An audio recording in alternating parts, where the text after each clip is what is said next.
so this is how the pros do marketing attribution. Okay, so you can know exactly which source, what marketing source that click came from, the medium, the campaign, the term, everything. It came from Google, it came from his CPC campaign, it was inherited, and he knows exactly where it came from. Then that 30K assignment fee, you're gonna be able to say, hey, I got off this one keyword. I got off Facebook, I got off Google, I got off this campaign, that campaign. And that's what's gonna show you what works and what doesn't work. Well, we had the problem of how do we collect earnest money? So we came up with the plan of sending them an invoice. So what we do is we just go into our QuickBooks. There's another tip that you came up with, and this solves a problem that I've seen some companies run into, where they have a buyer and a seller, they enter a contract, and then the buyer falls out, and then you're like, okay, well, giving you the EMD back, and then the title company doesn't want to release it.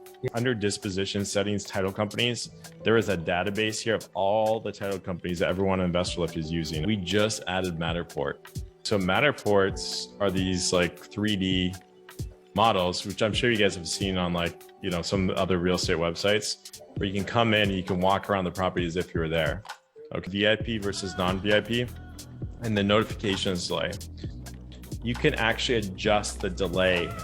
Now, Corey, you're doing a lot of stuff with Novation, and there might be people on this call that don't even know what Novation is. Novation, the term means replacement of contract. That is the legal term. Where in wholesale, you're the middleman. This is where you're replacing the contract. We looked at the data recently. Of all the leads that come through on InvestorLift, do you know what percentage sell in the first 6 months after the lead comes in? Over 50% sell in that first 6 months. This is the InvestorLift family taking over.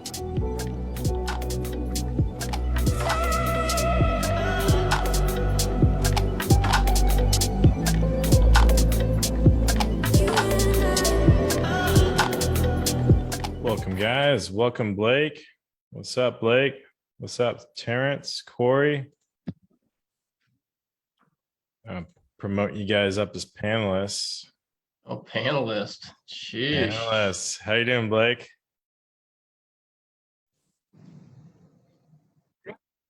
How was the flight to Philly? It was great, man. We David let me take off. That was cool. Yeah? Yeah. First takeoff? First takeoff. Nice, man.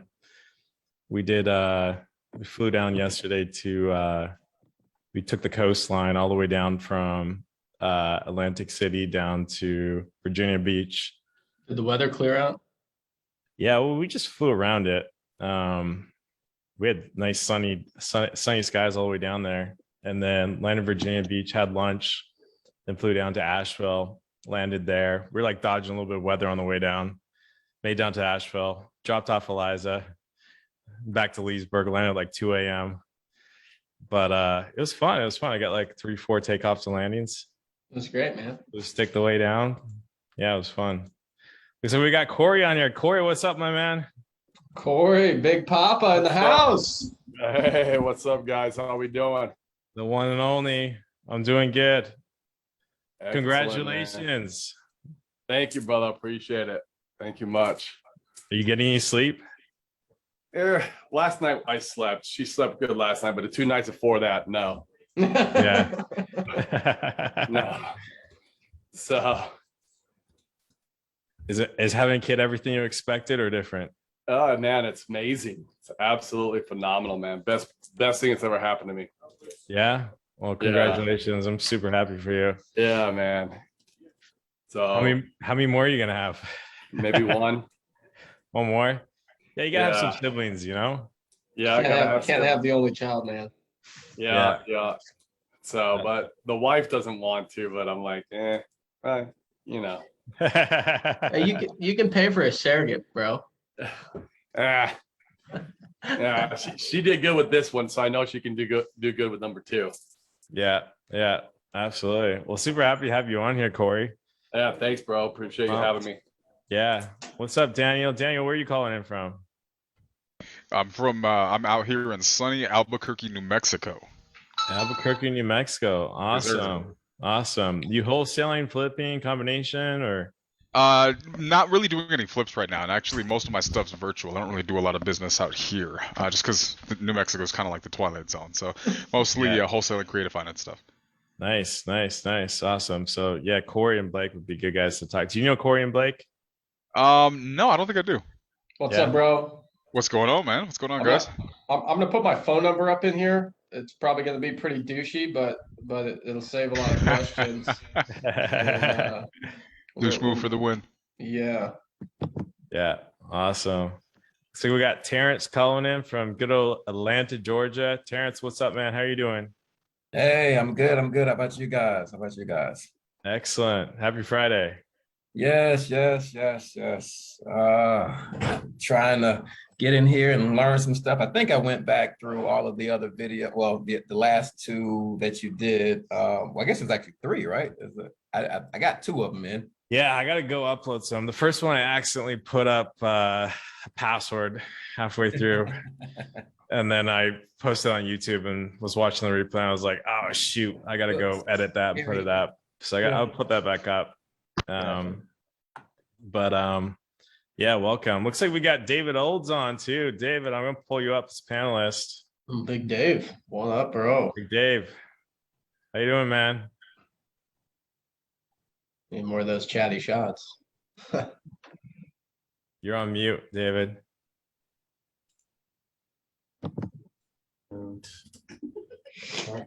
There he is. David Olds, how are you doing, man? I'm living the dream here in Chattanooga, man, where everybody should be. I think Blake might join you there pretty I'm soon. on my way, bro. Come on, let's do it. Someday I'll get Corey to come visit too. It only took me 6 tries to get to Phoenix, so fuck me. I guess it'll be next year sometime. Nice. How was your flight back, David? Awesome. They even let Blake drive. Which Yeah. was cool. Yeah, he was telling me you got to do a takeoff. Yeah, he got to hang on, let me lower this some. Yeah, he got to do the takeoff.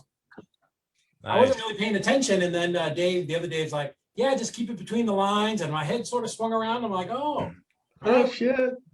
that's great.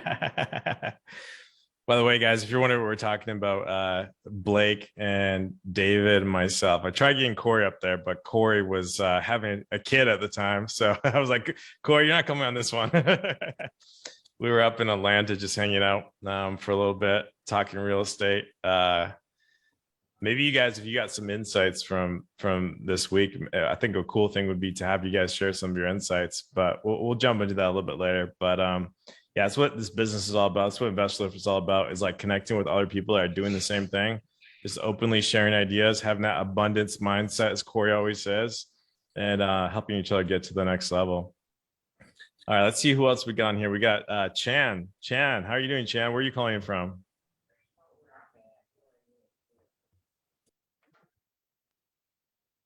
Hey, sorry, can you guys hear me? Yeah. Hey, I'm calling from the lovely city of Philadelphia. Philly. Philadelphia. There you go. Yeah, I'm one of Awesome. Dave's guys, David Coyles. Oh, awesome. Welcome. Yeah, we were at David Cole's place this week. Yeah. It's actually Sweet. pretty nice. Yeah. Yeah. Are you on acquisitions or dispositions or a little bit of both? A disposition and transactional. Nice. Awesome. Well, super pumped to have you on here. If you see David, thank him for hosting us up at his place the last few days. It was a really good time. Is he taking you up there yet? Yeah, we've been up there, got my tan on, you know. Yeah. Did you rip around on the jet skis? Yeah. Good Robert, where you stuff. at? What was that? Where are you at? I'm in Virginia. I'm back. Flew back to Leesburg last night. Dropped Oh, flies nice. off in North Carolina. Yeah. So what, did you just drop Eliza off? Dropped her off. Slow Took down, or off. did you make her jump? I was thinking about making her jump, and I was like, she's got nice shoes on. She did say she wanted a parachute though, so. That's what that parachute's for. Yeah. No, we landed her. She got the VIP experience with Joe for right to her bachelorette party. Wow. Yeah, it was a good time. Nice. All right, who else do we have on here? I think we got everyone, right? We talked to you, Daniel, David, Corey, Donald. I also got a couple guys from my team, gals, I guess, from my team. Angel, you want to say hi? Hello. Angel Hello. works with us on customer success. And also Jenna. Jenny, you want to say hi? Hi, everyone. Dana, thank you for that list. I appreciate that. Yeah. No So- worries. You're welcome. We got it uploaded and they're cold calling all day today. Awesome. So yeah, guys, I've been having them over the last week get caught up on giving lists of unvetted buyers to people that want them. So they probably distribute like a few 100,000 unvetted buyers this week for just like small groups, like county at a time, for people to start vetting. People have been doing a really awesome job, so that's really helping out. So does anyone not know about the whole vetted unvetted thing that we're doing, about giving people unvetted buyers to vet? Are you guys all familiar with that? I am. I don't think I got any. Did you post? Yeah, but you know what? I didn't do it by county. I think I did state. So I didn't know Yeah. if that made a difference or not. Yeah, drop a county, because the state, it could be like way too big. So just put Fair. pick like 2 or 3 counties. If you do a good job with them, then we'll give you a couple more counties to do. Cool, man. So guys, what I was thinking about doing today is diving in and showing you some features that we built for like some of the like pro teams that, to be honest, most companies don't know about or aren't using. So I was thinking about just spending a few minutes showing you guys that, because some of you guys are super advanced. Like we got multiple cartel bosses on here: David Olds, Corey Geary, Blake Soriano. So you guys, if you guys aren't using these, it would be good for you guys to see these and learn how to use them. And then even if you're just getting started, like using some of these features will help take your game to the next level on InvestorLift. And then we'll just kind of open it up and just chat, discuss, talk about any issues, problems, challenges people are having, and then just do kind of like Q&A / helping each other out, moving deals. So there's a couple of things. Let's dive in here. A couple of things I want to show you guys today on features that not everyone knows about, but you should definitely be using if you're not using already. So the first one I'm going to talk to you about is with leads. So a lot of times when companies that come onto InvestorLift,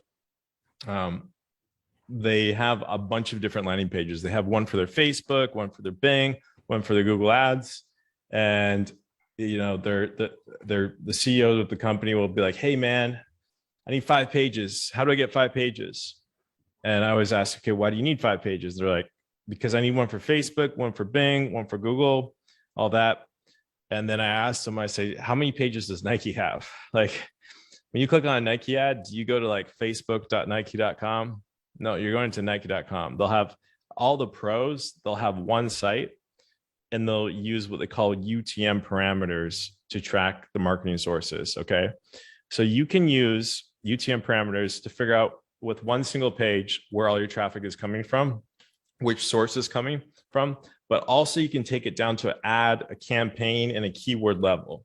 Okay. So if you're running traffic and you're spending a bunch of money on a bunch of leads, in Google Ads, you're going to see that, it costs me X per lead, right? On this one campaign or this one ad group. But cost per lead at the end of the day doesn't really matter. The only thing that really matters is return on ad spend.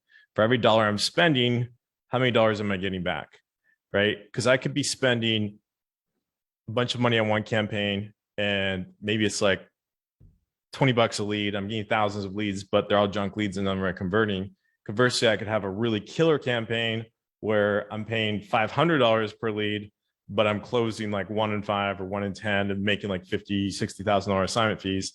Like I'll take those leads all day long. Okay. So what you need to be doing is calculating return on ad spend. So for every dollar spent, how many dollars are you getting back? Okay. And the top pro teams, they'll track that on every single keyword and everything. Again, I'm not a Google Ads expert, but this is something that if your Google Ads company is not doing for you, or if you're running Google Ads or Bing Ads or Facebook Ads yourself, this is going to be one of the best practices. Okay. So I'll show you how UTM parameters work. So let's just type in UTM parameters here. Okay. And actually, let's do parameter builder. So I kind of want to show you how this works. So let's say your website was www. What's your site? Blake, Apostle Home Buyers, right? Yeah. Okay. So let's say I sent a click here from Blake's site it came out of a Facebook ad, like just like Facebook, inside of Facebook will track it. But when the lead comes through, it's not attached. That marketing attribution, unless you set up UTM, is not going to be attached to the lead. And then therefore is not going to be attached to that revenue.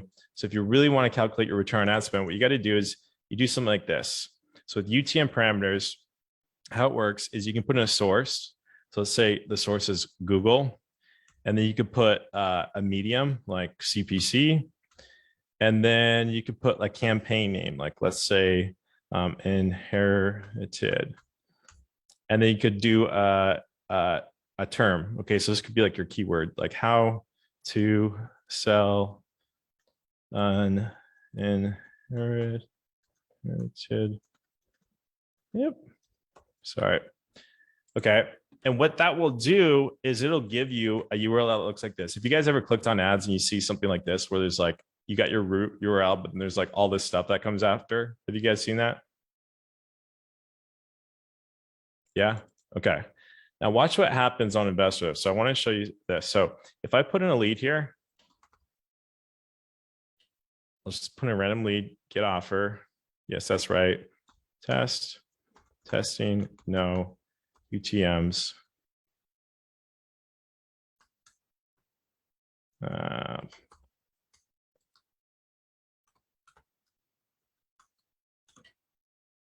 What will happen is inside InvestorLift, you won't see that marketing attribution attached, okay?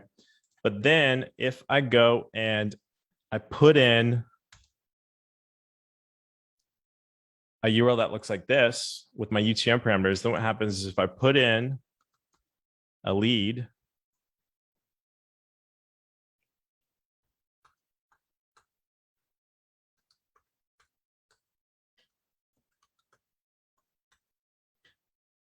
then what will happen is that lead will come through with the UTM parameters attached. Okay, so if I go under leads, actually I'm in my account, so you're not going to see on here, but Blake, you'll see this on your account. Like if you pop, do you want to pop this lead up in your account?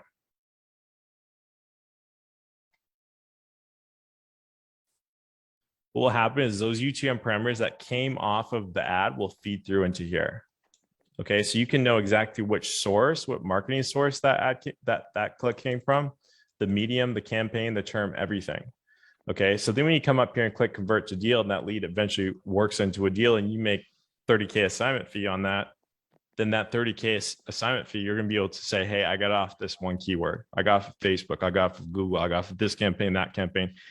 Then that's what's going to show you what works and what doesn't work. Okay, so this is how the pros do marketing attribution.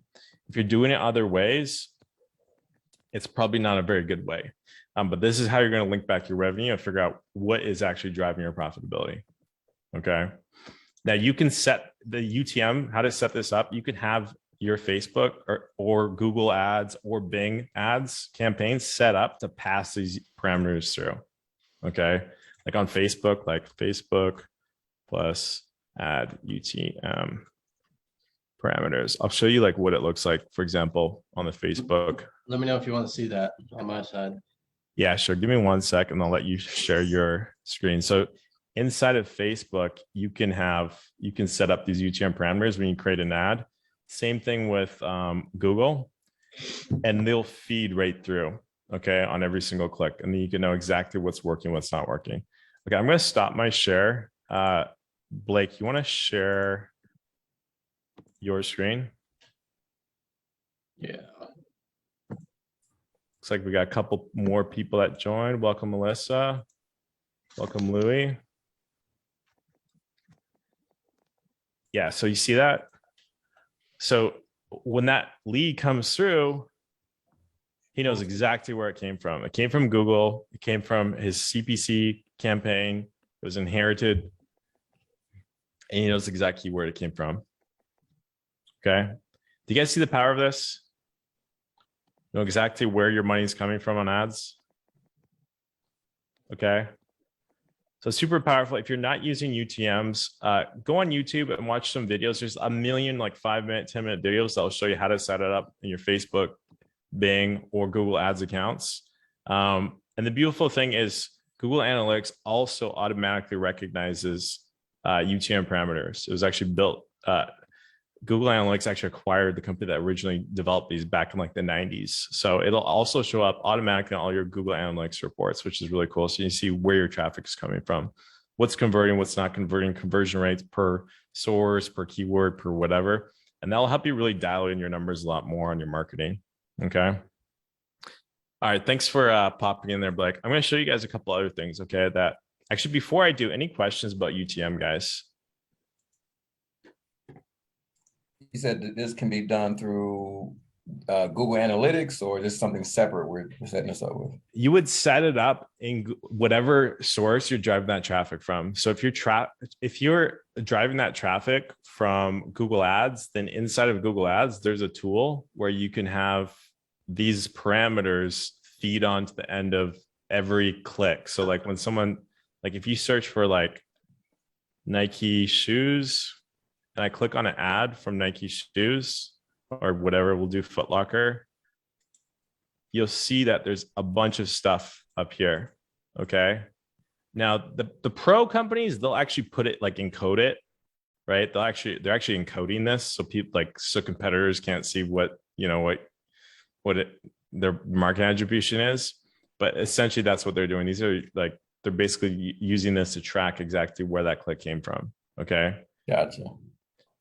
But it's set up inside of Google or inside of Facebook or inside of Bing. Any ad platform will let you do that.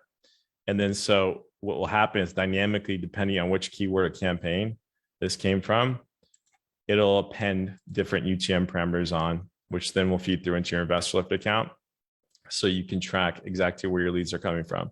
And now what you should be doing, by the way, is you should be setting these up. I would go into my CRM and set up a field for like UTM source, UTM medium, campaign name, term. You can even do content, 6 different ones you can do. I would set those all up in fields under a category like marketing attribution. And then what I would do is under the Zapier integration, what I would do is I'd map all those fields from InvestorLift over into my CRM. So inside of my CRM, I have them all there as well. Okay. So if you ever want to run reports inside of your CRM, you have that data in 2 places. Okay. If you're not doing this, do it. It'll take you like 30 minutes to set up. Just add 6 fields to your CRM. Go into ads, any ads platforms that you're doing, turn them on, and then you know exactly where the revenue is coming from for your business. Okay. And do you have this in a knowledge base as well, or is this one? I haven't done a knowledge base article on this. I will though soon. Okay. That's why I wanted to talk about today, because I'm like, okay, this one, I got a lot of questions about this one. How do I do marketing attribution? I've kind of, so far, I've just been telling people like, dude, just look it up on YouTube. But I definitely should, definitely want to start doing some videos on stuff like this, how to do marketing attribution. But this is exactly how to do it. Okay. How to set it up in Facebook and Google and whatever. Go to YouTube for that. That's separate software. And there's a million videos already from pros on how to do all that. Okay. Now, another thing I want to show you guys is a key feature. This is under settings, disposition settings. Okay. And then if you go under offers, okay, offers and this toggle switch, okay, or sorry, not this one, the one above it, disable auto decline offer. I recommend that you guys turn this on. Okay. So what happens is when you get an offer on InvestorLift, let's say you get 5 different offers on InvestorLift, 1, 2, 3, 4, 5. When you accept one of those offers, it'll automatically decline all the other offers and send them a text in an email saying, thanks for your offer. Unfortunately, another offer is accepted. Something like that. I like to actually disable that. We built that into the product initially because some of our first few customers were like, no, when I get an offer accepted, like it's accepted. I know my buyers, just text everyone else. I want everyone else to get text and email automatically saying that their offer was rejected. Okay. But then what we've realized over the last few months is more often than not, if you're getting multiple offers, an offer is not an offer unless, number one, you got to get the proof of funds. And number two, you got to get that EMD in within the first 24 hours. So why I like turning this off is because if that EMD isn't deposited in the first 24 hours, it's not really an offer. Then what I want to do is go back to the other people that have made offers and Maybe say, QuickBooks invoice. yeah, okay, you got to drop that bomb, by the way, right after this, you got to explain that to everyone, what you're doing with QuickBooks invoices. So if it's not paid within 24 hours, then I want to go back to my other buyers and be like, hey, man, I want to accept your offer. But if you already just rejected it the day before, then they know that you lost your other offer, and then you're in a less of a good bargaining position. Okay, you're in a weaker bargaining position. So I think that this is one of the things that for sure I would turn on is go under settings, disposition settings, offers, and switch on this disable auto decline offer, click save. And then your offers are only going to get rejected when you manually click reject. Okay. So wait till you get your EMD in and then reject them, or don't even reject them. Just leave them in there. If they want to call you back, they'll call you back, see where you're at with your offer. Okay. Is that helpful, guys? Now, David Olds has this baller way of getting EMDs paid. Dave, are you willing to share that? Sure. Yeah, it's pretty simple. What we do, so we've been doing this for a long time. And in the old days, when we walked uphill both ways with the dinosaurs, what we would do is we would get a contract signed, and I would tell people to bring us a cashier's check, right? Because we didn't want to fool with it, but you definitely don't ever want personal checks. So once we went virtual, we had the problem of how do we collect earnest money? So we came up with the plan of sending them an invoice. So what we do is we just go into our QuickBooks and we send them an EMD invoice for $2,500 or $10,000, whatever the amount is. And when our dispositions person sends out the contract, we'll tell them, hey, you're going to get 2 emails. One is going to be your the purchase contract, and the other one is going to be a email from our secure escrow account. So to have your contract fully executed, you'll need to do both of those in the next 15 minutes, 20 minutes. And that's it. So it's really simple. It's not super complicated, but what it does is, again, if you're selling a contract on a Friday or a Saturday and they can't call and, wire EMD until Monday, the worst thing that happens is, and everybody's done this, you order something, you're like, oh, geez, did I really need that? So you're giving them time to think about it, and time kills all deals. So we want to catch them when they're the most excited, and that's when they sign the contract. And also, it's a whole lot easier than going to the bank and doing a wire. Because if any of you have done that recently, it's a big old pain in the ass. The pain. And your bank may not even be open on Mondays. Who knows? So yeah, EMD invoices are 100% the way to go. And also, you control your EMD. So it's in your bank account, or you really should have an escrow account that it's sitting in a separate account. And then you don't have an issue if somebody backs out later that they're friends with the title company guy and they get to take your EMD, which is probably happening to us today, as a matter of fact, because we let one slide. So yeah, QuickBooks EMD, that's the answer. I love it. What I love about this is it's so simple. It's more professional, and it just improves the buyer experience. Like when you get an email and it's like, click here to pay. And I don't know if you guys have ever invoiced with QuickBooks, but it's really slick. It sends out professional invoice with your logo and everything on it. There's one button, they click it. They can put in their ACH routing account number, or they can also pay with a credit card, and you get that money deposited the next day. As soon as they click paid, like that money's coming through, Yeah, we prefer, I actually disable ACH because those can take a couple days, I think, right? So we just do QuickBooks, credit cards. And yeah, it's super, super easy. Trying to see if I can get into invoicing. I could actually show you how quick it goes. Plus they get points if they pay with their credit card. So it's a win-win. That's right. And I'm telling you, man, serious people, bang, and it's back to you. And you instantly get an email the minute it gets funded. So I'll literally have standing at my door, the dispo agent will send out the contract. Like, is it back yet? Is it back yet? Because they can't put it on the board and they can't hit the gong until it comes back. So because it's so easy to send out a contract and think you've got something sold. And then it's a Thursday, and then I'm going to get it. And all of a sudden it's Tuesday, and you're like, oh shoot, I still don't have that EMD yet. And now, how many people could you have talked to, and what's the opportunity cost loss there? Yeah, that's how you lose deals, is by letting small stuff like that slide. I love that. The one downside is you're going to lose some fees from QuickBooks. I think they're going to charge you like, I think it's 2-3%. Yeah. But I think it's totally worth it because if you think about the amount of deals you would have lost by not doing that process, like you're going to make that 2-3% back for sure. It's just a cost of doing business. Cost of doing business, 100%. So I think don't be penny wise and pound foolish. I love this. I thought it was an excellent tip.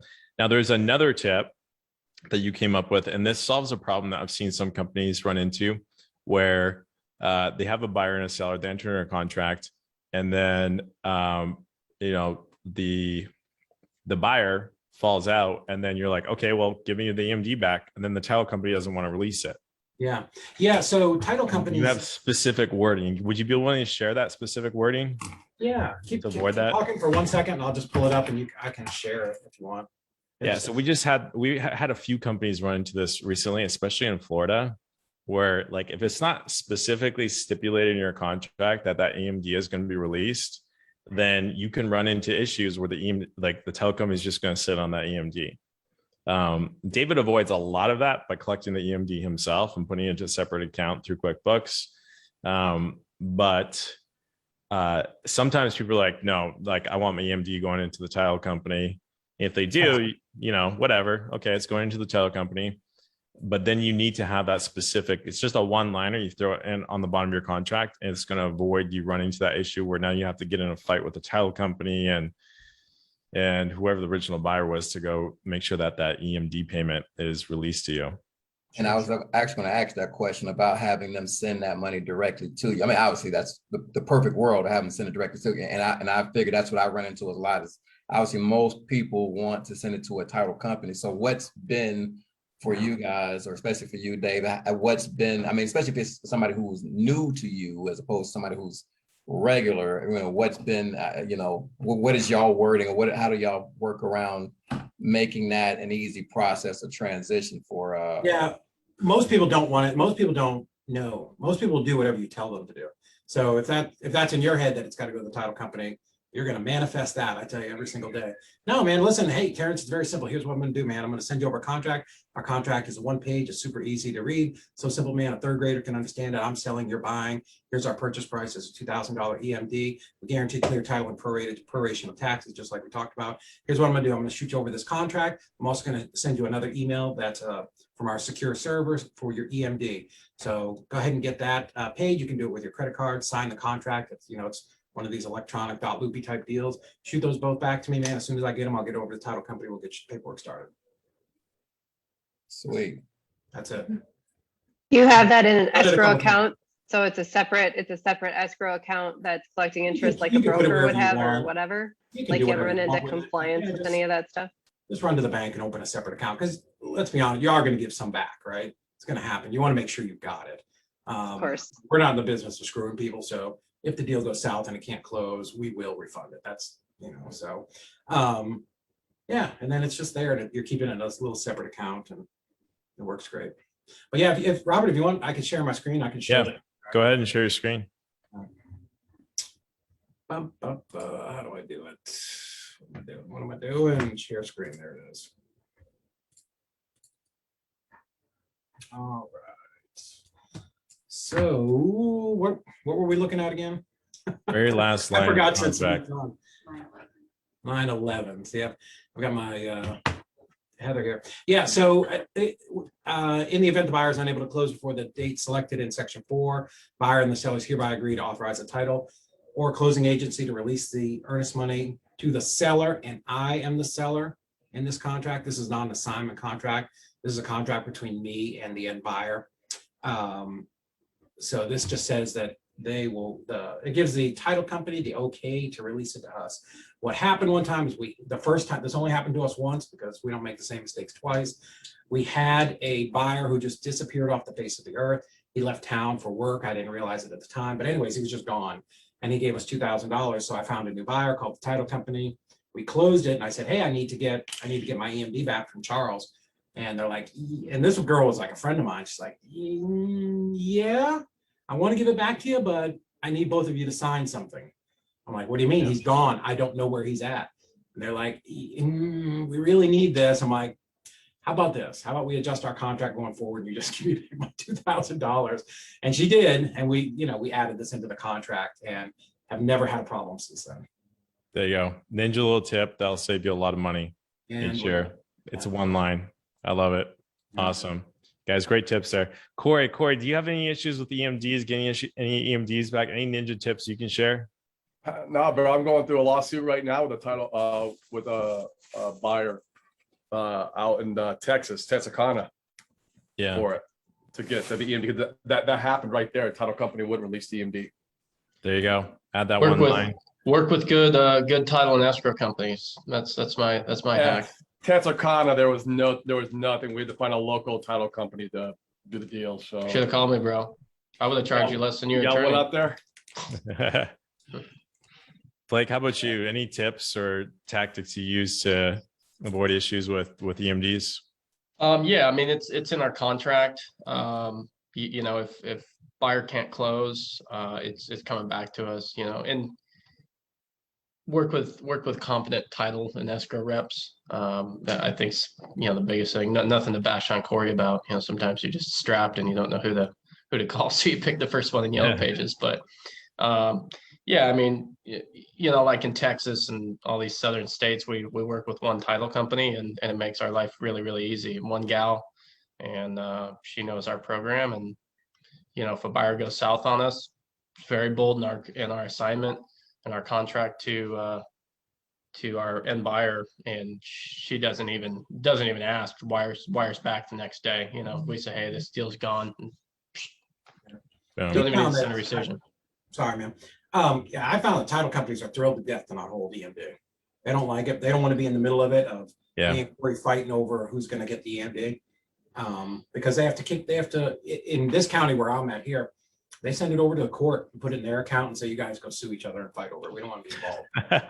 Yeah, that same title rep in Texas that we use, or that escrow gal, she actually told me, she's like, my attorney said, if you're holding all this earnest money, you should consider setting up a trust for yourself, just like what David's doing, and hold the earnest money directly. So it's not David's idea is not this, wild unicorn thing. I think it's just super smart and risk adverse. Yeah. Like we're at Regions, and I just told them I needed an escrow account. It's one click of the button. So what an escrow account is, it just means it's non-interest bearing. Because if you put an interest account, not that any of them have any interest now, but if you held somebody's money, they would technically be entitled to the interest on the account. It's the exact same for holding security deposits for rentals. Yeah, makes sense. Awesome. Well, great tips there. Thanks for sharing, David. So guys, number one, try to get it yourself. Try to control it yourself if you can. That's going to avoid you a lot of issues. And for whatever reason you can't, then make sure you throw that one liner from David's contract into your agreement. And then you're not going to end up in lawsuits over EMDs. It's just like this. If you want to really crush it in this business, it's all about velocity of deals. So the more you can just get rid of all these stupid little issues that jam you up and like suck your time, the better off you're going to be. The faster you're going to go, the more money you're going to make. By the way, guys, in case you don't know this, under disposition settings, title companies, there is a database here of all the title companies that everyone in InvestorLift is using. Okay. If you have a title company that is not on this list, you can click add title company here. You can add it here, and then everyone else will see that on their system. We're going to be, this is just version 1. We're going to be expanding this to behave almost like buyers. Okay. Where you can add a title company or add a lawyer. You can geotag them based on all the areas that they invest in. That'll be shared across the network.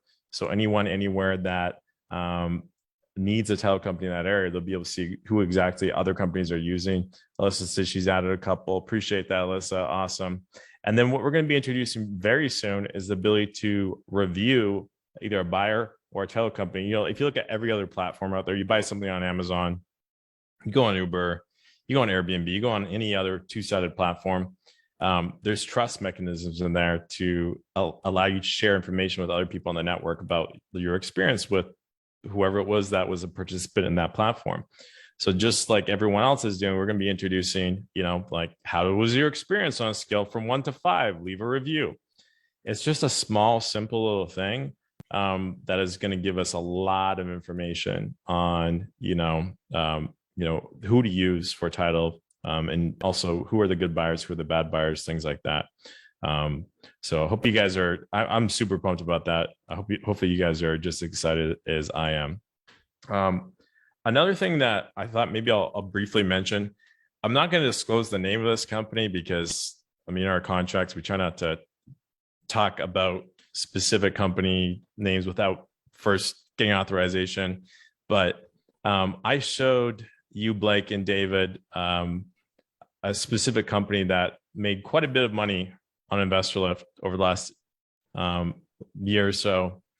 You guys want to share how much that company earned in assignments? Was it 17 million in 18 months, something like that? Yeah. Can you show any of it? I can't unless I get permission. I always try to, having a lot of data.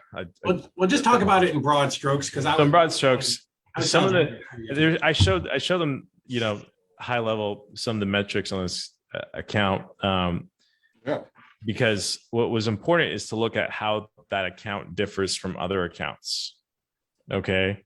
We were having a conversation with David Coyle about a bunch of different ideas. And he made a comment that he's like, man, it seems like there's a lot of different things that work. And my response was, no, there's not. Like if you look at the top performing companies, they all do the exact same things. It's the exact same playbook. If you don't adopt that playbook, then you're not going to have the same success. It's like don't reinvent the wheel, just copy what other people are doing and do the same thing. So the first thing to note about that company is they didn't have a ton of buyers. Okay. Like they had less than 5,000 buyers. Okay.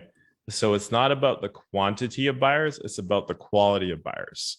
That company, every time they added a buyer, they would do like a 15-minute Zoom call with that buyer, basically introducing them to their process, setting expectations, explaining that, a couple of things like if you want to make an offer, it's got to be submitted through our website. Number one, you have to upload proof of funds. Number two, as soon as the offer is accepted, you got 24 hours to submit your EMD payment. And they work with the same buyers over and over and over again. So they do like deep vetting on them. And then once they've built out that buyers list, it might be a very small buyers list, but it's very, very deep.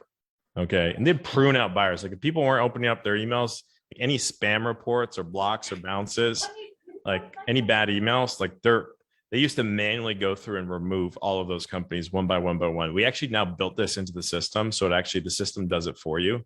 So if people give you a spam report or a block or a bounce or whatever, it'll automatically scrub that out of your future email box. But what they're trying to do is focus just on working with the best buyers and guys that are going to move fast. They know what the expectations are, and they'll come back and buy over and over and over again. So they've sold, I think it's between 550 and 600 properties on the system, and they have generated like nearly 3,000 offers on the deal. So it's nearly 5 offers per deal. Okay. And one of the things that helps with that, by the way, is it helps to not be spread out too far, but like you can test a bunch of markets. I always say test a bunch of markets. But when you start getting traction in one market and starting to really get to know the buyers there, and you're able to generate a lot of leads in that market, like it's smart to double down on a few core markets, build up really deep, strong vetted buyers in those core markets, really go deep on your marketing in those core markets, get a lot of local reviews, things like that in those markets, and really try to go deep in a few of them, because you can recycle the same buyers over and over again. You're not having to re-educate buyers. So I think that was helpful. The other thing too is they're using a few features that a lot of people aren't using. So proof of funds upload is a big one. I always try to get proof of funds uploads, but there's also a couple more. There's another feature where you can actually upload corporate documents. So this just helps like get through title and everything a lot easier. So if I go to my properties, I have one here. And I'll show you how this works. So when I go and after I upload my proof of funds, you can actually add your corporate docs here. So I can do add documents, corporate docs, and I can title this corp docs. and click upload my documents. Okay, and click close. So you can do it there. Your buyers can also do it from their offers. So from offers sent here, or actually no, offer, should be an offer sent. Our documents here. You can review your proof of funds. Your buyers can review your proof of funds that they've uploaded. And they can also update them. Okay. Or if they haven't added corporate documents to a deal, they can come in here, they can click add corporate documents and they can upload their corporate docs, title them corporate docs. And then what will happen is in the back end on those offers then will come in with, let me say, let's go back to that property. Offers. You can see, click on to view the proof of funds. Okay, make sure they actually have money. They're not just trying to jerk you off. And then click on the corporate documents and view the corporate docs. Okay. So that's another high level thing you can do. It just makes things a lot easier when you got proof of funds and corporate docs on the offers that you've accepted. Just is going to secure you in the deal a lot better. Okay. Is that helpful? Has anyone used that? That's on this call? It's almost standard on all of our offers. We don't take people serious if they don't have minimum proof of funds. Yeah. Yeah, and most of the times people, they, you know, if they're a real buyer, they want to, you know, swing it around and show you that they have $2 million in their cash account. Absolutely. One way that we started, we've made a change this week because we had a little change in our display department yesterday, but so kind of using that in conjunction with the reserve price, where we get, you know, these stupid low offers, you know, we're at 70 and somebody offers 30. Hey, fantastic, Robert. I need you to submit your offer online. Because now they can't submit a low offer, that they can't submit anything lower than what our reserve is. So that keeps me out of the business of having to tell them your offer's too low and stupid. Yeah, that's another feature that, again, this is one of those features not a lot of people are using, but you can use. So you can put reserve price, and if someone tries to submit an offer below that reserve price, they won't even be able to submit it. Okay, so if you just want to filter out junk, you can use reserve price to filter out that junk. Now, keep in mind, use this sparingly. I've seen some guys where they posted all of their deals with the reserve price the same as their asking price. I'm like, dude, how many people are going to come in full ass? Like, real estate investors, they're sharks just like you. You're a real estate investor, you're a shark. If you're asking 575, even if I'm willing to pay 575, I would be kind of dumb if I just came in and offered you full price right out the bat. I'm probably going to lowball you first and then work my way up.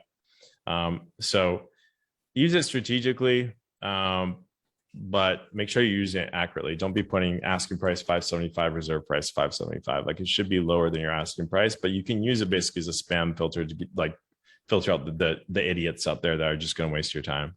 Yeah, I was thinking just using it in my purchase price, or maybe 20,000 or 10,000 over purchase price. Yeah. That's a good strategy. Absolutely. I think it guarantees you some minimum assignment fee. Awesome tips there.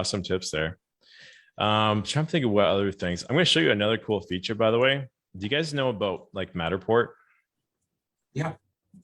We just added Matterport support. So if you guys have Matterports, do you guys know what Matterports are? Does everyone know what Matterports are? Yeah. So in case you don't, let me see if I can find an example of one. I'll send you one right now. You send me one right now? All right. Oh, here we go. 3D tour gallery.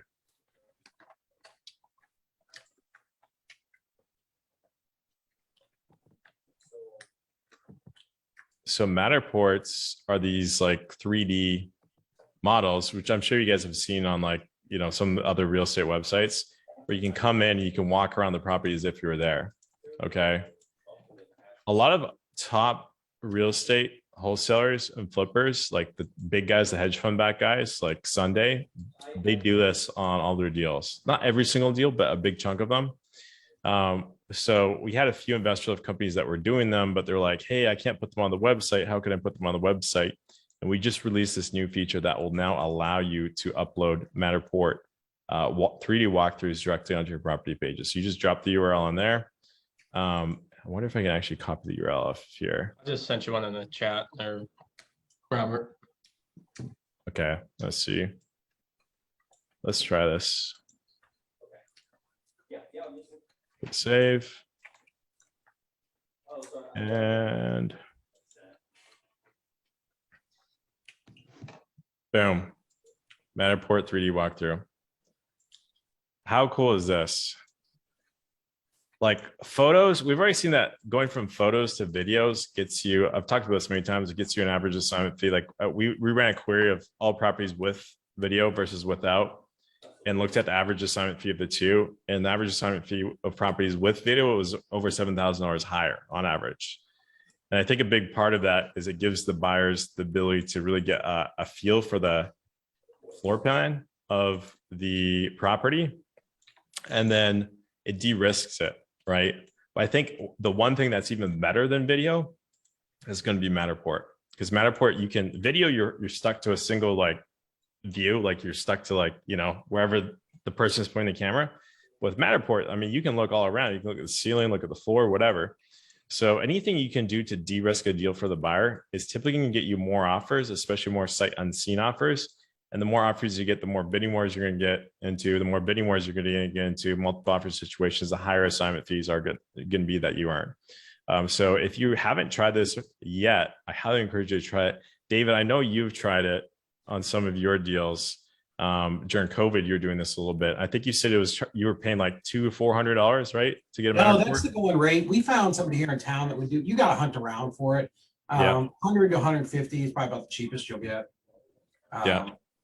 You know, you go into the local realtor groups or whatever and just ask, hey, I need someone that can do a Matterport. And you just got to hunt around for it. Didn't they just give a new release too, where you can use an iPhone 11 with their system? Have you tried it though? It's a little bit of a pain. I haven't. I mean, it does work, but you literally have to stand there and turn around and do the thing. It does work. Like I did my old office and it was okay, but it was okay. Yeah. Something's probably better than nothing though. So, you know, if you don't have the ability to go get a Matterport and you got some boots on the ground or whatever, like, I mean, it'd be a really cool thing to add. Yeah. This also solves a lot of issues too. Like that, again, these are like the small little issues that just jam you up on stuff. Like we were all up in, a few of us were up in New Jersey a few days ago, and Reese Pennington was there, and he had this deal where it was about to close. And then the buyer calls him up and is like, it's supposed to be like a 3-2. Okay. And he's saying, the buyer's calling up and saying, hey man, I'm not closing unless you give me a price reduction. And he's saying, why do I need to give you a price reduction? He's like, it's not a 3-2, it's a 2-2. The appraisal came back. The appraisal says it's 2-2. So Reese is like, the seller is a liar. So it goes through and he looks through all his photos. He can't determine if it's a 2-2 or a 3-2. So he gets on the phone. He was gone for like an hour.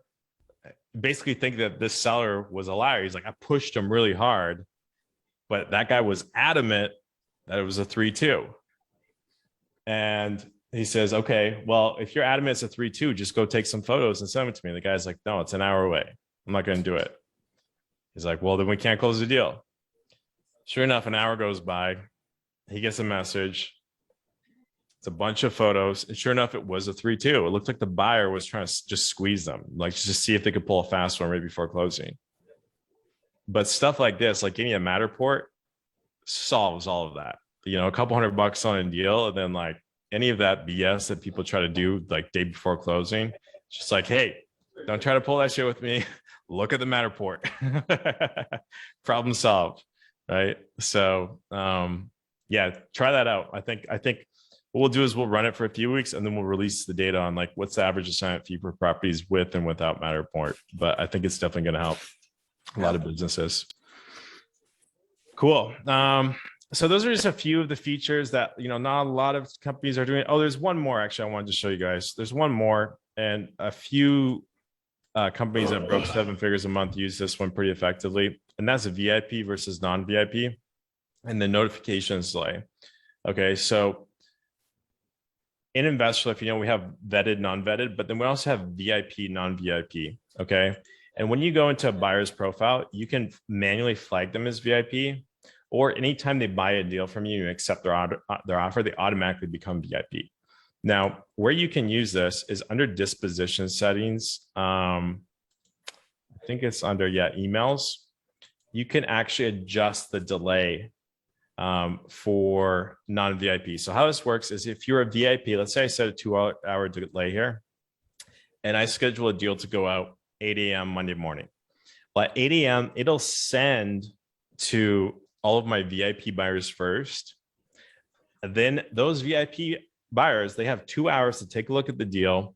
If they really like it, go for the buy it now, get that property under contract. And then after those 2 hours go by, then it blasts out to everyone else in their buyers list. Then they got to go bid for it. So there's a few teams that are using this in conjunction with the buy it now price to really push people into those buy it now prices for an extra $5,000 or $10,000 a deal. Okay. But this only works though if you educate your VIPs that this is what's going on. Hey, you bought a deal from us. Now you're a VIP. Okay. I didn't think this was going to be that powerful, but I remember I was at a real estate conference a while ago. They were talking about one of our clients. They're like, oh, yeah. I heard about their VIP buyers list. I'm like, what'd you hear?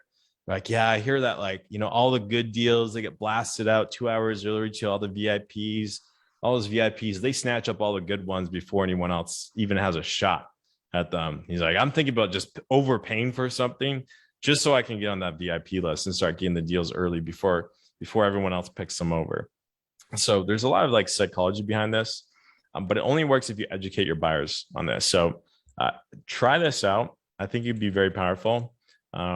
Experiment with it. Let us know if it works for you, because we've had a few teams that have worked with this feature and used it pretty effectively. You can also decide now to show or hide the full property address on your email blasts. And also you can edit the disclaimer that goes on the footer of your email blasts. Okay. So if you want to change this, you can change it. If you want to show the address, you can show it. If you don't want to show it, you don't have to show it. Okay. So those are a few other features that, not a lot of people know about these features. They're just kind of more high level features. But if you know how to use these strategically, I think they can really, really help up your dispo game. So any questions about that, guys? No, I was looking at a couple pro users today looking for some properties, and they had in their title, they had the property address, and underneath it said click here to get the property address. I was like, oh well. Yeah, dumb. Missed the boat. So when we were in the office the other day, you were talking about I think the team in LA there where they have the one guy that does pricing for everybody. Talk about that. That was kind of a neat, good story. Yeah, so I'll go back to when I first started working at Express Home Buyers, when I first got into the game. I mean, this company was spending over $1 million a year on marketing, and they hired a bunch of $35K a year realtors to go handle all their leads. Well, those realtors would go to lunch for 2 hours, not respond to the leads, and 4 or 5 hours later call them back, and they wouldn't follow up with people. If it wasn't easy, just teed up for them, they wouldn't go for it.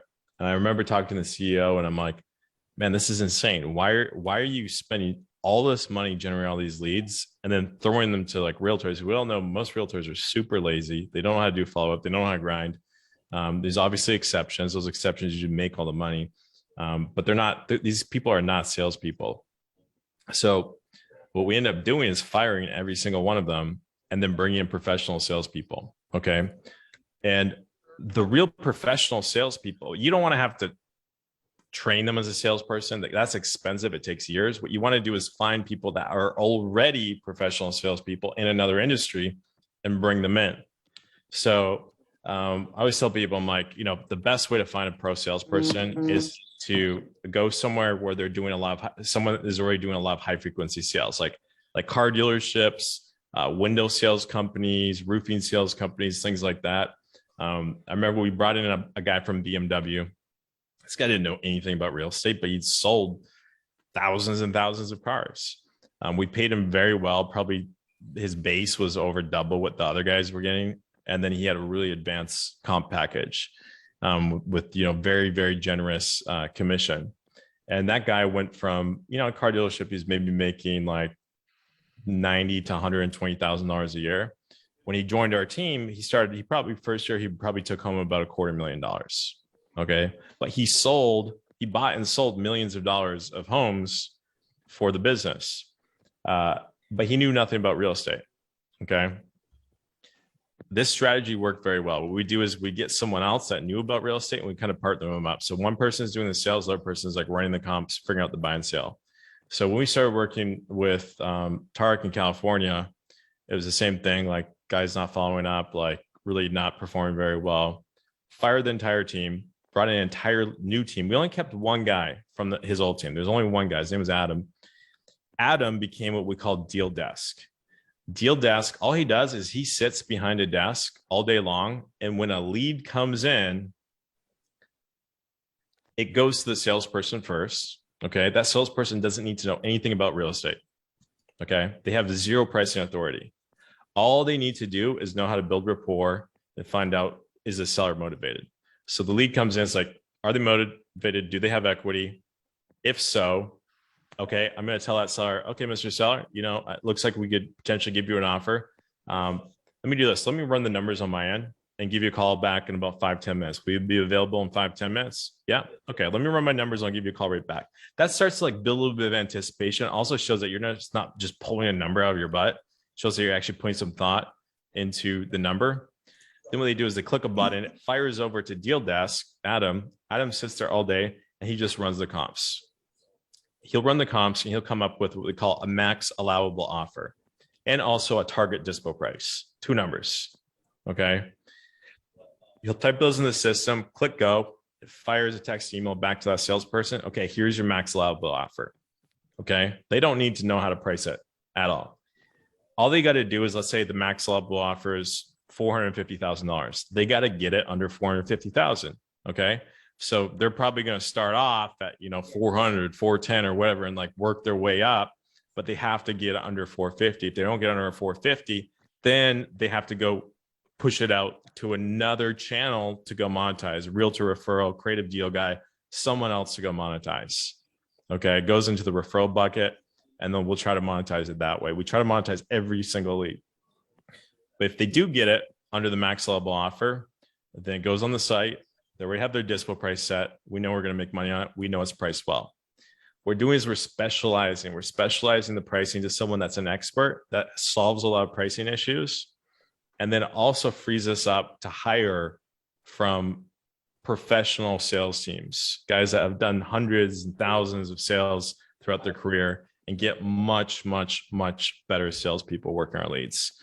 So you could have 5, 10 different salespeople on your team working leads, and all of that feeds to one guy, and that guy's just putting the buy and sells all day while you pay him very well.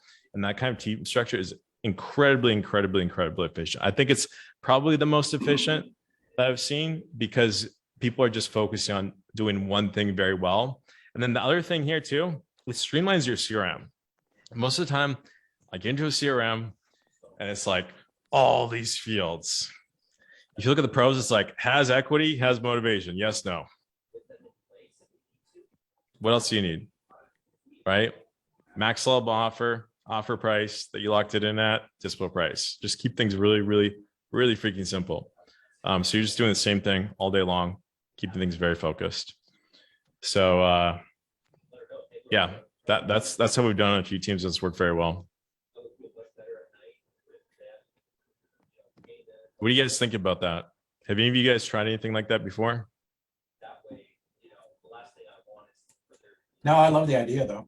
We did something sort of similar to that where we had an underwriter kind of looking at the deal, and she had it was actually Heather right here. It doesn't want to be on camera, but she had like a target, a target assignment amount. But yeah, no, I like the idea. Yeah. You're a marketing and sales company that just happens to have real estate as a product, right?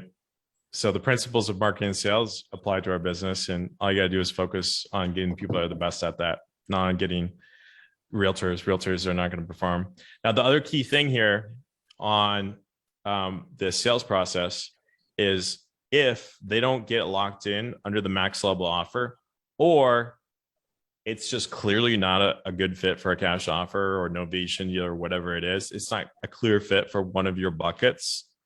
You need to have other buckets to put them in. Okay, so you should have a realtor referral program. You should probably have like a creative finance referral program. If you're not good at creative finance, go find someone else on the InvestorLift network that is, like Reese Pennington and Andrew.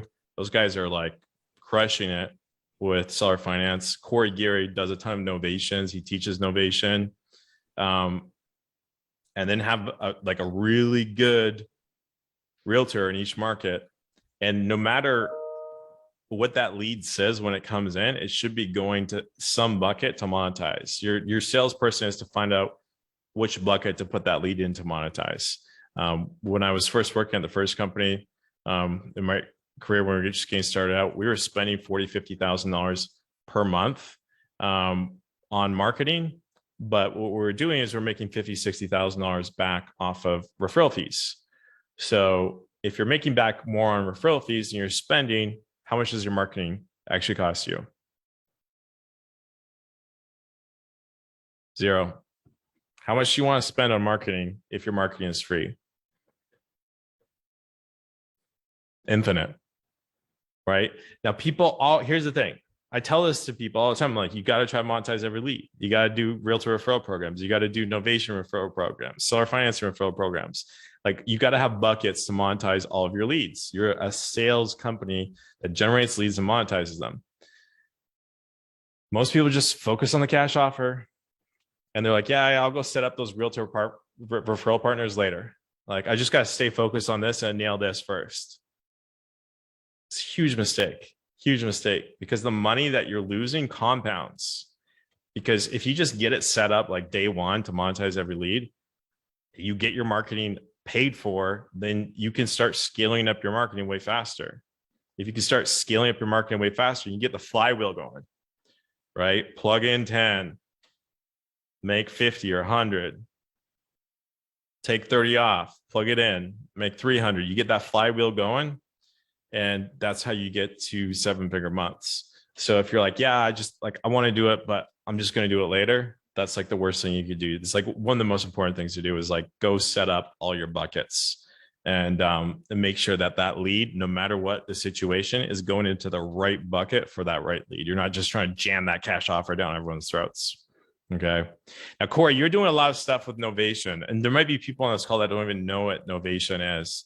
Do you want to maybe talk a little bit about that, how you're making money with Novation? Yeah, bro. We've actually switched, man. We're a Novation company first, wholesale second. We hardly do much any wholesale anymore. I think we've gotten, in the last 2 weeks, we've gotten probably 13 or 14 contracts. Maybe one of those is wholesale. Over half my board is Novation now. So we're pushing, we found it to be a lot less friction. We're making a lot more money. It's amazing. And basically what Novation is, Novation, the term means replacement of contract. That is the legal term. Where in wholesale, you're the middleman. This is where you're replacing the contract. And what we're doing is that we're getting the contract from the seller, and then we're listing it on the MLS for conventional FHA or VA buyers. And we're novating the contract over to the new buyer, and then just selling it to the end user instead of an investor. So you're, the buyer, we're seeing bidding wars on multiple properties because of this marketplace, where investors are going to beat you up on pricing. We're completely transparent with the seller right up front. So there's none of this gray area like where they don't know you're selling the contract, and the buyer doesn't know your buy price from the seller, and all this like craziness there. Everything's revealed, and so we're having a lot less deals fall apart now. I mean, so yeah, we've gone balls to the wall with it, man. It's been phenomenal. Yeah. Wait, so Corey, are you just selling the Novation contract and not doing the rehabs? We're replacing the contract. No, so my sales team is instructed to lock anything up that's livable. So we're not doing any Novation flips. I have done a couple here in my local market, but on the virtual side of things, the house just needs to be livable, and I let the inspector tell me what I need to fix. That's it. You don't got to go in there and make this an HGTV house. Let that inspector tell you what needs to be done. But just the other week, man, I had a deal where I had to put a stove as a VA loan. I had to put a stove in. That was it. And I made 42 grand. Do you mind There if you I go. ask what kind of a markup are you adding when you resell that contract? Is it like equivalent thought process to like a wholesale markup? Or? Higher. Really? Yep. Yeah, my average assignments are around, I think at the last time I checked, it was around 17 grand. Our average innovation fees around 30. Oh shit! Wow. I got one Yeah. on the board right now in, I think it's South Carolina. I got 120 stacked on it. Yeah, with this market, you got to be, if you're not doing novations as one of your buckets, like first thing, just start feeding them to Corey. Have Corey do it for you if you don't know how to do it. Sign up for his course. We teach him new age wholesaling. New age wholesaling. He'll teach we it to teach you, him there. and then start doing it, because you got to have different buckets. Like, we focus at Investor primarily on the wholesale bucket, but I don't care what bucket you put the lead in. Like, we're a marketing, sales, and tech company. Like, I'm just like, hey, as long as our clients make the most money, I don't care how you're doing it. Here's what I saw in the data. We looked at the data recently.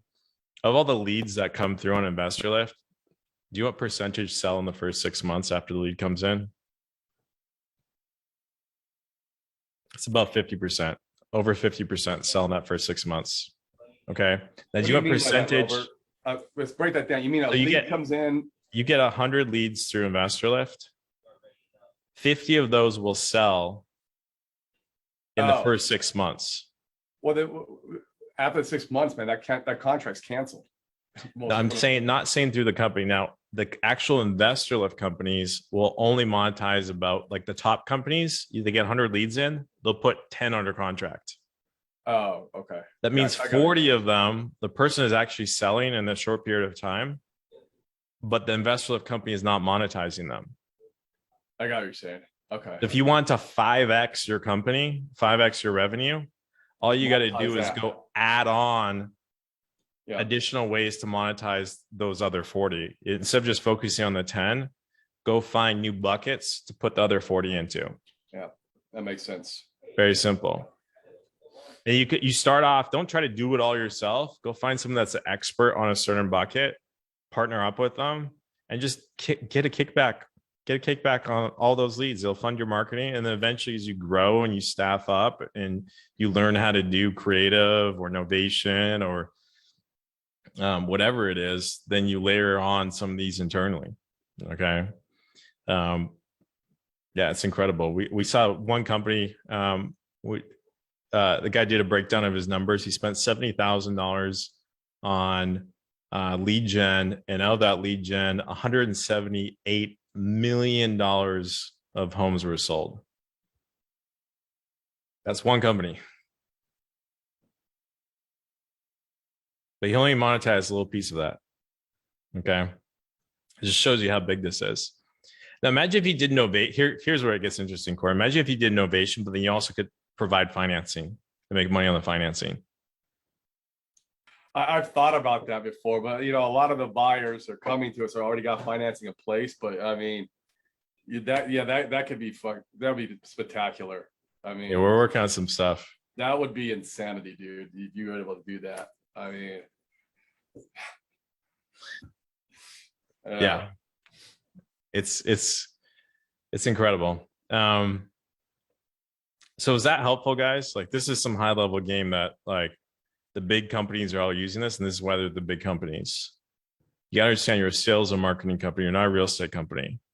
The lead comes in, you gotta figure out what is their problem, and then you have this toolkit. You don't just have a hammer, cash offer, cash offer, cash offer. You got a whole toolkit of different tools to solve whatever specific problem that person has. So no matter who calls you, no matter what the problem is. Yeah. Cash offer, cash offer, cash offer. There's a lot of times where you shouldn't even bring up cash offer. Like, if someone calls Tark's team from Beverly Hills, that cash offer will never be mentioned.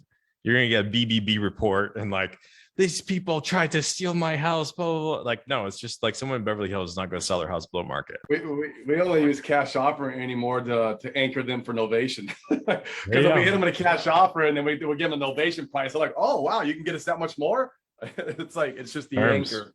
Yep, absolutely. There's a million different ways you can monetize leads. You got to be thinking about that and trying to monetize more of your leads. Alyssa, you had a question. Did you have lead generating VAs pushing to the salespeople, or these salespeople doing all their lead gen. I need to restructure my team, make a couple of new hires. It's really interesting structure for me. Okay, so here's how I like to do it. When you bring in new salespeople, first of all, if you're going to hire one, don't just hire one, hire 3. Yeah. Okay. Then what you do is when they first come on, they don't touch your expensive leads. They got to earn the right to touch your expensive leads. So when they come on for the first 60 days, they have to do their own lead gen. So they get to like grind for their leads, texting, calling, whatever. And then once they start getting stuff under contract, then they get promoted to the round robin for Google Ads and paid leads. Now the marketing department is generating the leads for them. If they start sucking, if they're like bottom of the leaderboard on the sales team, by the way, guess what? Or if they're not following up, they're not answering that call within the first 60 seconds when a lead comes in, they're out of the round robin for 24 to 72 hours, or until they like clean up whatever bad behavior it was. So they got to work their way, earn their way up into the round robin. You're going to bring on 3. Chances are one of those 3 is going to work out. But when you bring on 3 together, they're going to be competing against each other. So you got to have leaderboards that show the numbers on each of them so they can see how they stack up and create that competition. And then, at the end of 2-3 months, you're going to keep one of those 3. Sometimes you get lucky and 2 out of the 3 work out. Rarely you're going to get 3 out of the 3 work out, but sometimes it happens. But yeah, create that competition, have a leaderboard, and force them to do their own lead gen first. Because when they just start spoiling them with paid leads day one, they're not going to appreciate it as much as when they have to go grind for a bit and see how hard it is to go generate leads from other lead channels. Is that helpful? Yeah, because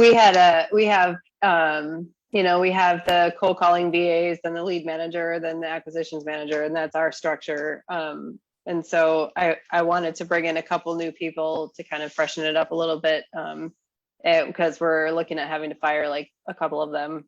But so when you were talking about the deal desk and all that stuff, that was really interesting to me, where it goes that way. And there's not like an acquisitions person like that. It's more of a person who's sending off what they are, what they're able to do and how much they're able to offer and that kind of thing. So I was just kind of curious if they had people feeding it into those people that were the ones that were talking to sellers, or if they were actually responsible for their own, more like a Fortune 500 or something does. Yeah, great question. Yeah, it all depends on how good of a closer they are. They want the good leads, they got to earn them.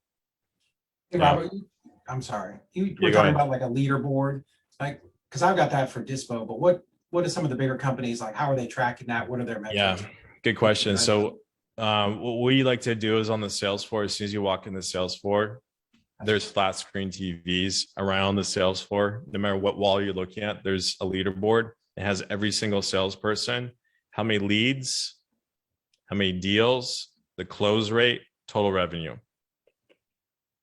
Okay. We stack them based on total revenue, because other metrics, they're just leading indicators. But at the end of the day, I care about total revenue. How much money you're making in the business. Okay.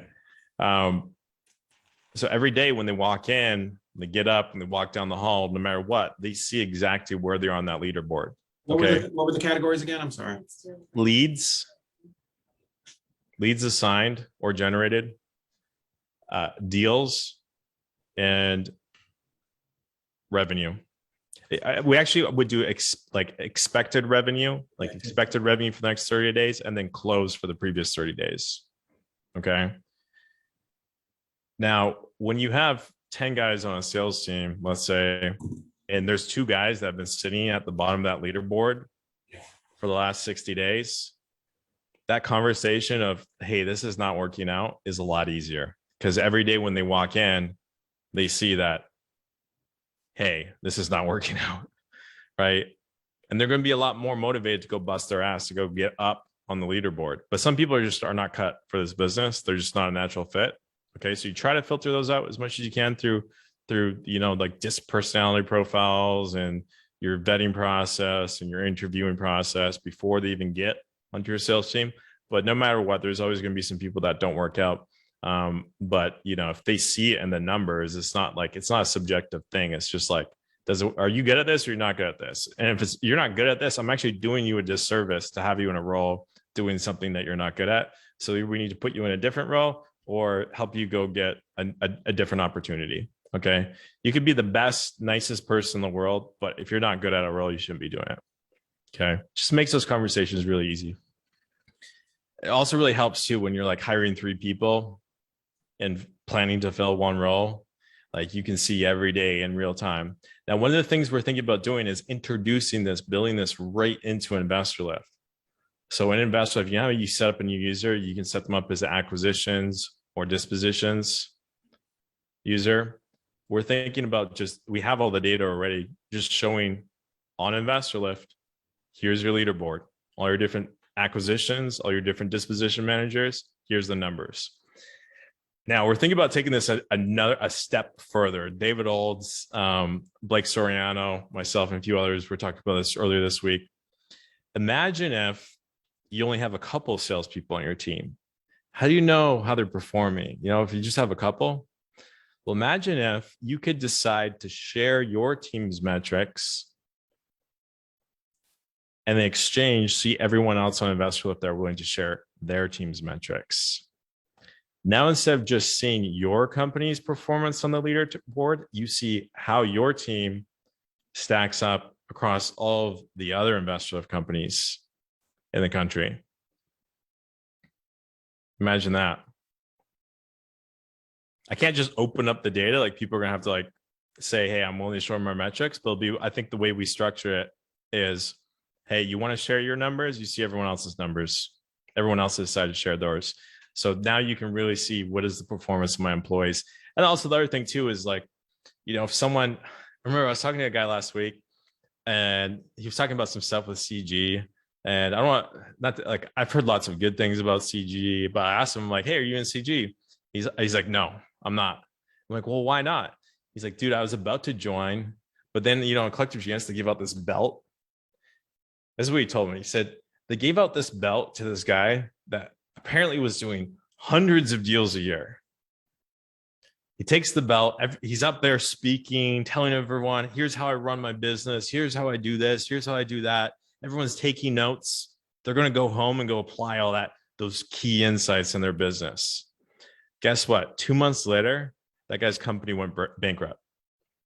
So you had all these guys coming, listening to all this bad information, bringing it back to their companies and implementing bad information that was not based on any facts into their businesses and hurting their businesses. Okay. So InvestorLift, one of the things we always try to do is find ground truth on everything. That's why we've done really, like, just leads last month went up 38% across the network. Like, we're always just like, hey, what is ground truth? I'm offering $10,000 to whoever can beat our landing page conversion rate right now. Cause like, I just want the best numbers. And if you just manage your business just by the numbers and look just at what works and what doesn't work, then you're going to have a positive feedback loop of true information, not BS that some guru is telling you when they don't actually have the numbers that, you know, that they say that they're getting.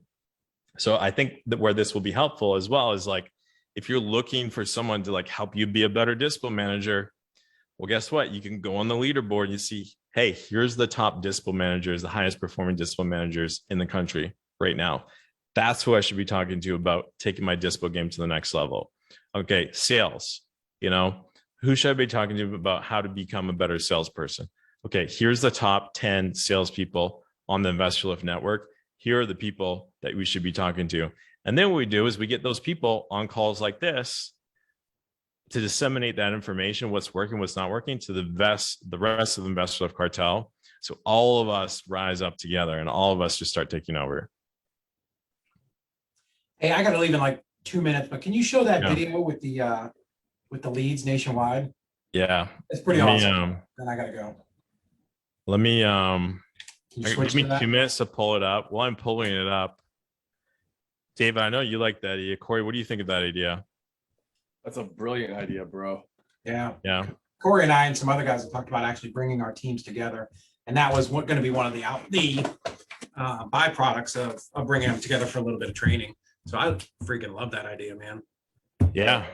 I like it too, because then I can see how my business stacks up against what, other people are doing for sure. I just asked David the other day about his fallout rate, because I want to make sure that our fallout rate isn't super, isn't high.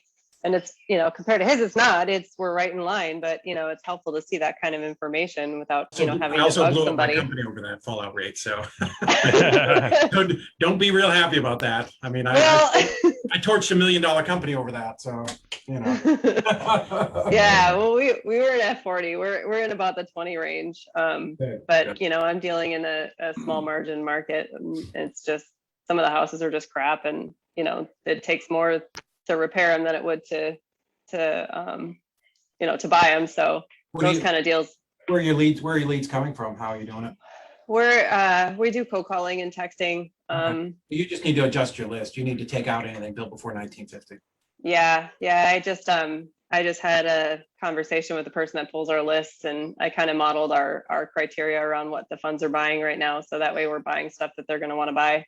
It's pretty standard, 3 bedroom, at least 1 bathroom, 1,000 square feet or more, built before 1950 or after 1950, et cetera. So listen, I mean, and I'm not knocking it, because I've made hundreds and hundreds of thousands of dollars on hood houses, but it's challenging to scale. And it's easy to do if I was one person living in Birmingham, I'd make a fortune, but I can't live off $3,000 and $4,000 assignment fees. And they're just, how much can you make off of?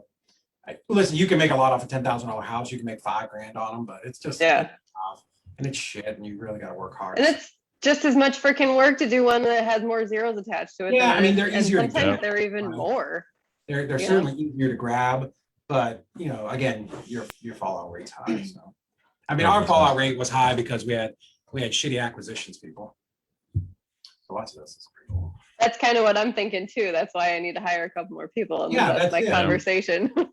Yeah, I mean, there's only 3 reasons why your stuff doesn't sell. One of them is your price too high. The other one is you did bad marketing. The third one is you just underestimate. Yep. I guess we'll wrap up the call in a couple of minutes, but before I do, I did show this briefly last week, but so this is the InvestorLift family taking over. Okay, so this is the number of leads per city generated across the country from January 2020 till now. Okay, watch this.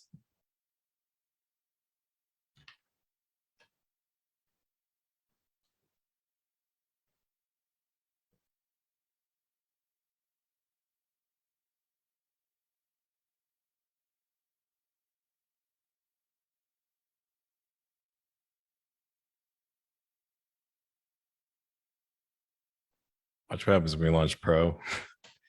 Boom. And then Google Core Vitals update drops right about now. Boom. All right. So this is, I mean, you watch that and I show that to people and they're like, holy shit.